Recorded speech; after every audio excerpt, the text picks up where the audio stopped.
Hello guys, welcome back to the channel and welcome back to Elite Wrestling. तो guys finally इस week का AEW company का Dynamite show हो चुका है खत्म। और गाइज आज इस वीडियो के अंदर हम उसी के बारे में बात करने वाले हैं। और गाइज हम जानने वाले हैं कि इस वीक के डायनामाइट शो पर क्या हुआ और हमें इस वीक के डायनामाइट शो पर कौन कौन सी चीजें देखने को मिली है। इसीलिए गाइज ये सब बातें जानने के लिए ये वीडियो एकदम आखिर तक देखना। और ऐसे ही AEW कंपनी से रिलेटेड हर एक न्यूज, रूमर और अपडेट और AEW कंपनी के हर एक शो का रिव्यू पाने के लिए हमारे चैनल को सब्सक्राइब करना मत भूलना। पर गाइज अब ज्यादा देर न लगाते हुए चलिए वीडियो शुरू करते हैं और करते इस वीक हुए डायनामाइट शो का रिव्यू और जानते हैं किस वीक के डायनामाइट शो पर क्या हुआ। तो गाइज इस वीक के डायनामाइट शो की शुरुआत सरप्राइजिंगली हमें रेने पैकेट करती हुई दिखाई दी। और फाइनली रेने पैकेट यानी कि रेने यंग ने AEW कंपनी अंदर अपना डेब्यू कर लिया है। और गाइज AEW कंपनी अंदर डेब्यू करते ही यहाँ पर रेने पैकेट पहला इंटरव्यू क्रिश्चियन केज का ले रही थी। और यहाँ पर बात करते हुए क्रिश्चियन केज ने कहा कि केज को फाइनली अपनी होम टाउन के अंदर आकर काफी अच्छा लग रहा है और क्रिश्चियन केज अपनी होम टाउन के फैंस को भी लेट डाउन नहीं करने वाले। इसीलिए क्रिश्चियन केज ये मेक श्योर करने वाले हैं कि लुचासोरस इस वीक के डायनामाइट शो का अपना मैच जीते। जो बात यहाँ पर क्रिश्चियन केज ने कही,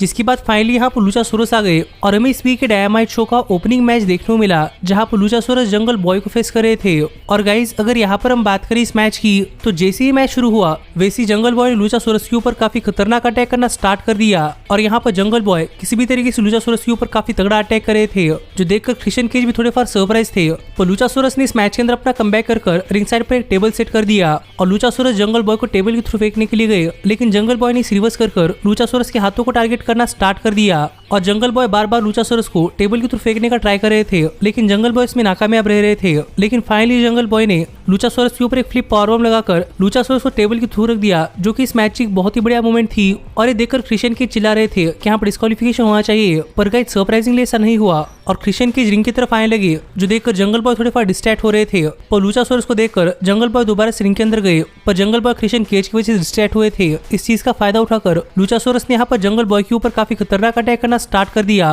और लुचासोरस फाइनली जंगल बॉय के ऊपर अपना फिनिशर भी लगाने के लिए जा रहे थे, पर जंगल बॉय ने इसे क्रिश्चियन केज की फिनिशर यानी किल स्विच के अंदर कन्वर्ट कर लिया। पर फिर भी इस पर लुचासोरस किक आउट कर पाए, जो देखकर क्रिश्चियन केज भी अपने आप को काफी फॉर्चुनेट मान रहे थे। और आखिरकार जंगल बॉय ने लुचासोरस के ऊपर अपना सबमिशन यानी कि स्नेयर ट्रैप लगा दिया था, पर क्रिश्चियन केज ने लुचासोरस को इसे निकलने के लिए मदद की। और जब जंगल बॉय टॉप रोप के ऊपर थे, तब क्रिश्चियन केज ने फिर एक बार जंगल बॉय को डिस्ट्रैक्ट किया, जिससे कि लुचासोरस जंगल बॉय के ऊपर टॉप रोप से एक चोकस्लैम लगा पाए। जिसके बाद फाइनली जंगल बॉय के ऊपर अपना फिनिशर यानी कि बर्निंग हैमर लगाकर यहाँ पर जंगल बॉय को पिन कर लुचासोरस ने मैच जीत लिया है। जो देखा जाए तो इस वीक के डायनामाइट शो को ओपन करने के लिए एक बहुत ही बढ़िया मैच था, पर मैं यहाँ पर रिजल्ट देखकर काफी सरप्राइज हूँ कि यहाँ पर जंगल बॉय मैच हार चुके हैं। तो गाइस अब देखना पड़ेगा कि आगे चलकर जंगल बॉय और लुचासोरस के बीच में क्या होता है। पर इसके बाद हमें डायनामाइट शो पर रेने पैकेट बैकस्टेज में ईथन पेज और द फर्म का इंटरव्यू लेते हुए दिखाई दी, लेकिन तभी यहाँ पर मैट हार्डी आ गए। और यहाँ पर मैट हार्डी काफी गुस्सा थे, क्योंकि ईथन पेज ने मैट हार्डी और प्राइवेट पार्टी को एक्सपोज कर रख दिया था। जो देखकर यहाँ पर बात करते हुए ईथन पेज ने कहा कि ईथन पेज ने देखा था कि मैट हार्डी कॉन्ट्रैक्ट टेम्परिंग कर रहे थे,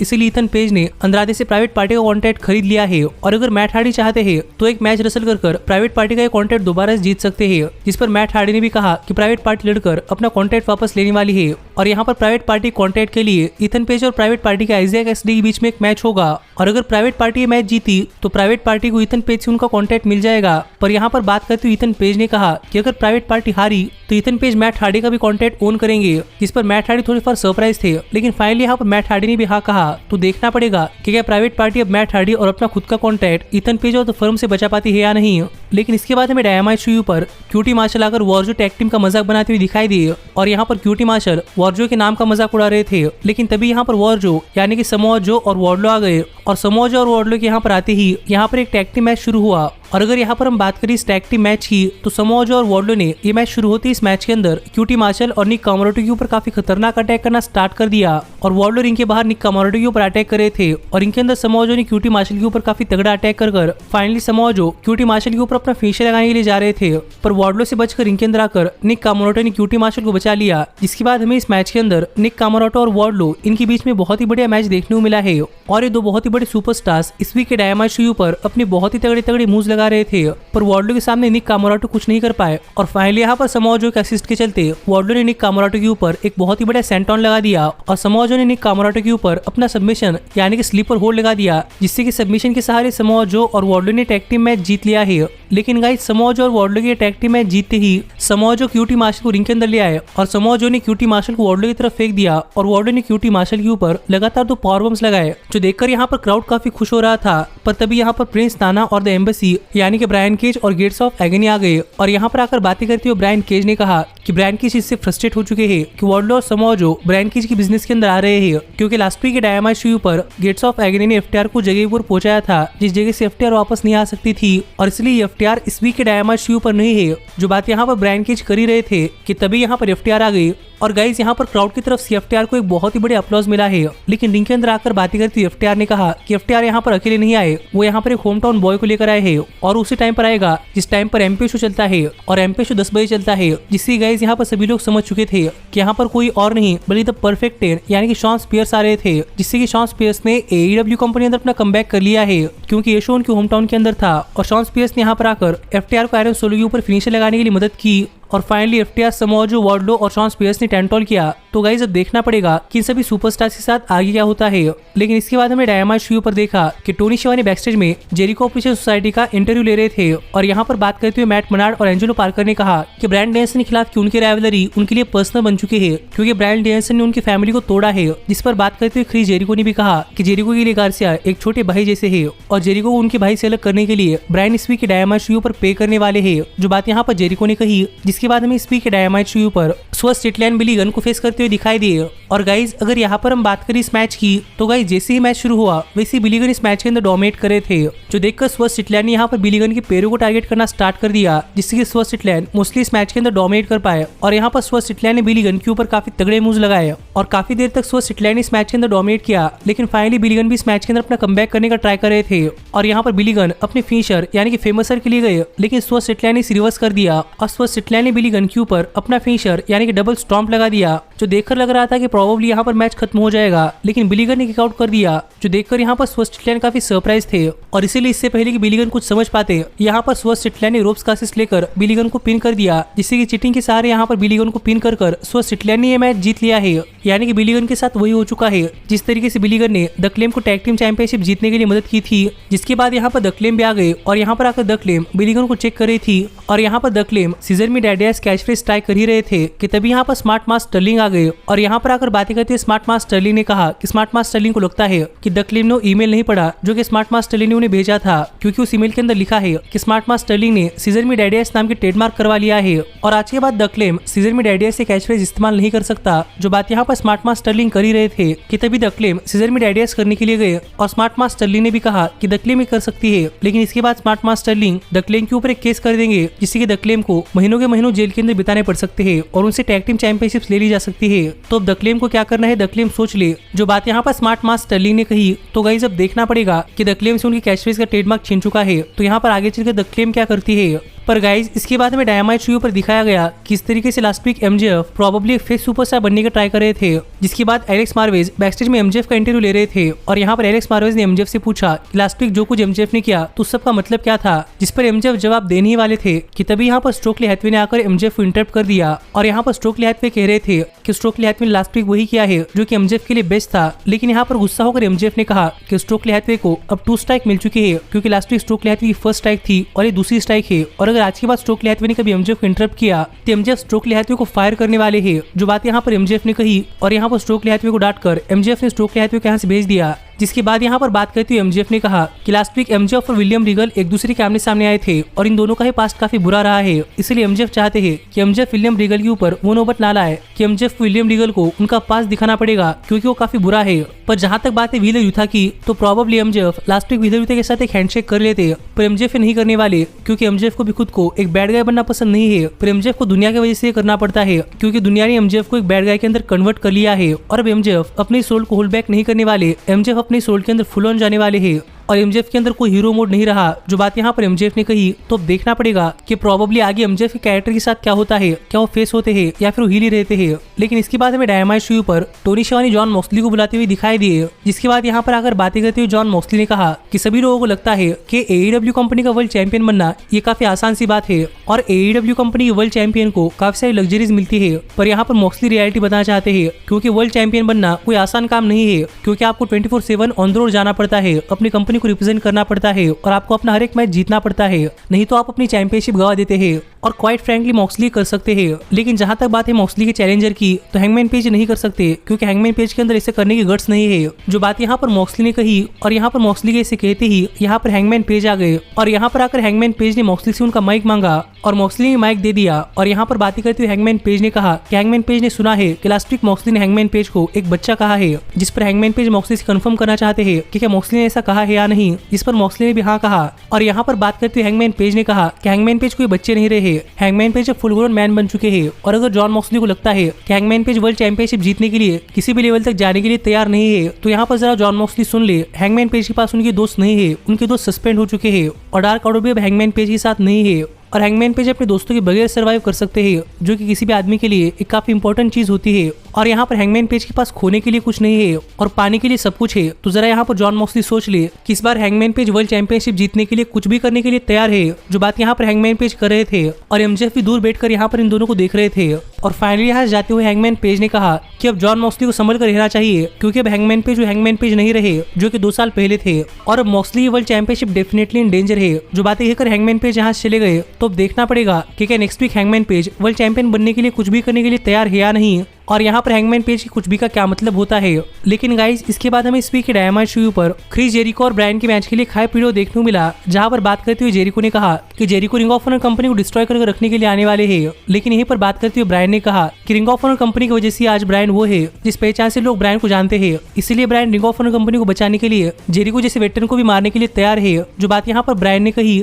जिसके बाद हमें फाइनली इस वीक के डायनामाइट शो पर Ring of Honor company world championship के लिए जेरिको और ब्रायन के बीच में एक मैच देखने को मिला। और सरप्राइजिंगली यहाँ पर Jericho Ring of Honor company की रिस्पेक्ट करके ये मैच स्टार्ट करना चाहते थे, जबकि आज तक जेरिको ने डिसरिस्पेक्ट की है। इसीलिए ब्रायन ने ये मैच स्टार्ट होते ही जेरिको के ऊपर काफी तगड़ा अटैक करना स्टार्ट कर दिया, जिसके बाद कहना पड़ेगा कि ये मैच एक बहुत ही बढ़िया मैच रहा है। और इसके पहले ब्रायन और जेरिको इन दोनों के बीच में जितने मैचेस हुए हैं, उन्हीं मैचेस की तरह ये मैच भी एक बहुत ही बढ़िया मैच था, जिस मैच के अंदर ब्रायन और जेरिको इन दोनों ने अपने बहुत ही बढ़िया मूव्स लगाए हैं। और गाइस कहना पड़ेगा कि ये मैच भी एक काफी यूनिक मैच था, जिस मैच के अंदर काफी सारे मूव्स बार बार रिपीट नहीं हुए, जिसके साथ ही इस मैच के अंदर कुछ बहुत ही बढ़िया पॉइंट्स भी थे। जैसे कि एक टाइम के लिए ब्रायन ने जेरिको के ऊपर उन्हीं का फिनिशर यानी कि वॉल्स ऑफ जेरिको लगा दिया था। जेरिको ने ब्रायन के ऊपर जॉन सीना का फिनिशर ए लगा दिया था। और एक टाइम के लिए जेरिको ने ब्रायन के ऊपर हवा में अपना फिनिशर यानी कोड ब्रेकर लगा दिया था। पर इस सब के बावजूद ये दोनों ही सुपरस्टार्स इस मैच के अंदर बने हुए थे, जहां पर इस मैच के आखिर में एक्सीडेंटली इन दोनों सुपरस्टार्स ने रेफरी के ऊपर अटैक कर दिया, जिससे कि रेफरी इस मैच से आउट हो गया और एक दूसरे के ऊपर साइमल्टेनियसली अटैक कर जेरिको और ब्रायन दोनों यहाँ पर नीचे गिरे हुए थे।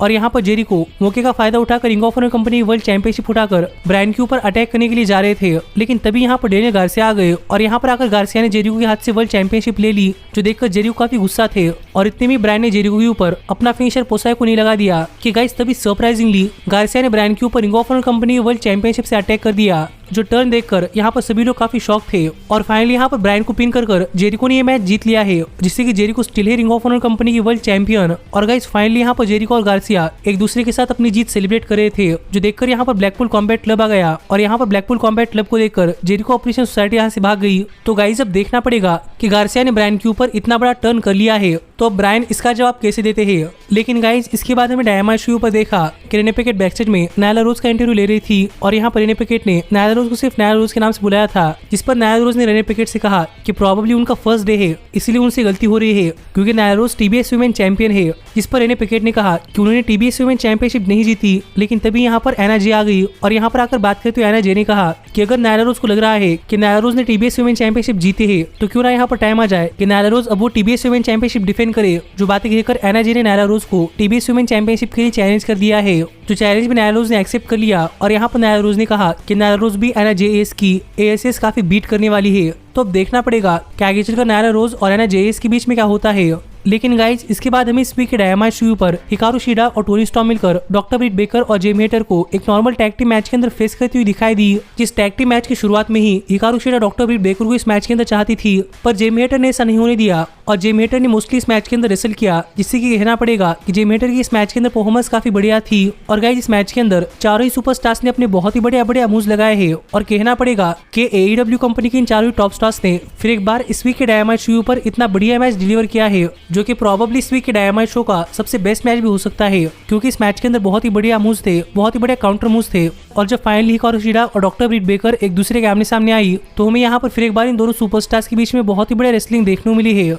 पर इस सब के बाद जब फाइनली यहाँ पर हिकारू शिडा डॉक्टर ब्रिट बेकर के ऊपर अपना फिनिशर लगाने के लिए जा रही थी तो ब्रिट बेकर ने रिवर्स कर दिया, जो देखकर टोनी स्टॉर्म रिंग के अंदर आ गई और जेमी हेटर और ब्रिट बेकर ने मिलकर टोनी स्टॉर्म को रिंग के बाहर कर दिया। और रिंग के अंदर ब्रिट बेकर हिकारू शिडा के ऊपर अपना फिनिशर यानी कि लॉकजॉ लगाने के लिए जा रही थी, लेकिन शिडा ने रिवर्स कर दिया और शिडा ब्रिट बेकर के ऊपर अपना फिनिशर फैल्कन एरो लगाने के लिए जा रही थी, पर ब्रिट बेकर ने इसे एक रोलअप पिन के अंदर कन्वर्ट कर लिया, जिसे काउंटर कर फिर एक बार हिकारू शिडा ने एक रोलअप पिन के अंदर कन्वर्ट कर लिया और डॉक्टर ब्रिट बेकर इससे नहीं बच पाई, जिससे कि डॉक्टर ब्रिट बेकर को पिन कर हिकारू शिडा और टोनी स्टॉर्म ने ये मैच जीत लिया है। जो मैच देखा जाए तो सच में इस वीक के डायनामाइट शो का एक बहुत ही बढ़िया मैच था। तो देखना पड़ेगा कि आगे चलकर इन चारों सुपरस्टार्स के बीच में क्या होता है। पर इसके बाद हमें डायनामाइट शो पर बुचर और ब्लेड का एक बैकस्टेज सेगमेंट देखने को मिला, जहां पर बात करते हुए बुचर और ब्लेड ने कहा कि जॉन मॉक्सली और क्लूडियो कैसनोली ये प्राइवेट पार्टी को हराकर अपने आप को काफी बड़ा महसूस कर रहे हैं, पर अगर इनके अंदर दम है तो क्यों ना ये बुचर और ब्लेड को फेस करे। जो बात यहाँ पर बुचर और ब्लेड ने कही तो देखना पड़ेगा कि चैलेंज के ऊपर जॉन मॉक्सली और क्लूडियो क्या करते हैं। लेकिन गाइज इस सब के बाद फाइनली यहाँ पर टाइम हो चुका था इस वीक के डायनामाइट शो के मेन इवेंट का,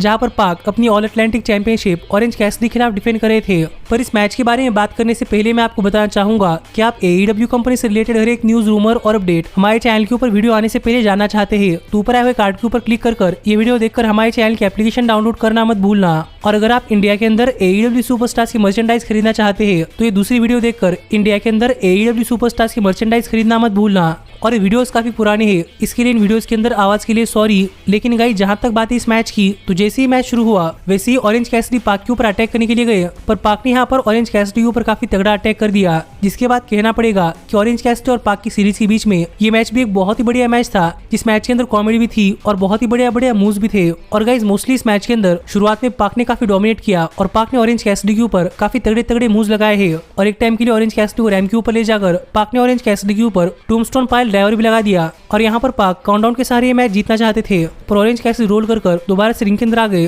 जो देखकर पाक काफी फ्रस्ट्रेट हो गए और पाक ने ऑरेंज कैसिडी के ऊपर अपना सबमिशन मूव लगा दिया, जिससे भी ऑरेंज कैसिडी किस तरीके से बच पाए। और ये देखकर पाक यहाँ पर ऑरेंज कैसिडी ऊपर अटैक करने के लिए हैमर लेने के लिए गए, पर रेफरी ने पाक को रोक लिया, जिस चीज का फायदा उठाकर ऑरेंज कैसिडी यहाँ पर पाक के ऊपर काफी तगड़ा अटैक कर पाए। पर फिर भी पाक किस तरीके से इस मैच के अंदर बने हुए थे और ऑरेंज कैसिडी को इस मैच के अंदर कमबैक करता हुआ देख फिर एक बार यहाँ पर पाक हैमर लेने के लिए गए, पर इस बार रेफरी ने पाक के हाथ से हैमर ले लिया, पर रेफरी की नजर बचाते हुए पाक ने रिंग के नीचे से एक और हैमर निकाल लिया और पाक ऑरेंज कैसिडी के ऊपर अटैक करने के लिए जा ही रहे थे। कैसिडी ने पाक के ऊपर अपना फिनिशर यानी कि ऑरेंज पंच लगा दिया और यहाँ पर ऑरेंज कैसिडी के पास मौका था कि वो हैमर से पाक के ऊपर अटैक करे, पर कैसिडी ने ऐसा नहीं किया, बल्कि कैसिडी ने पाक के ऊपर लगातार 2 बार अपना फिनिशर यानी कि ऑरेंज पंच लगा दिया और यहाँ पर पाक को पिन कर कैसिडी ने ये मैच जीत लिया है। और गाइस कैसिडी बन चुके हैं ऑल अटलांटिक चैंपियन, जो ऑरेंज कैसिडी की AEW कंपनी अंदर पहली चैंपियनशिप विक्ट्री थी। और ये देखकर यहाँ पर पूरा क्राउड भी काफी खुश था। तो गाइस अब देखना पड़ेगा कि AEW कंपनी अंदर अपनी फर्स्ट चैंपियनशिप जीतकर आगे चलकर ऑरेंज कैसिडी क्या करते हैं। पर इसी तरीके से इस वीक का डायनामाइट शो ऑफ चला गया। जो शो आपको कैसा लगा आप मुझे कमेंट कर बताइए।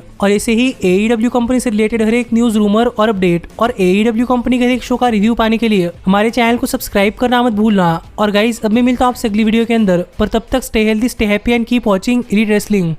Hey, did you like that video? Click the screen for more.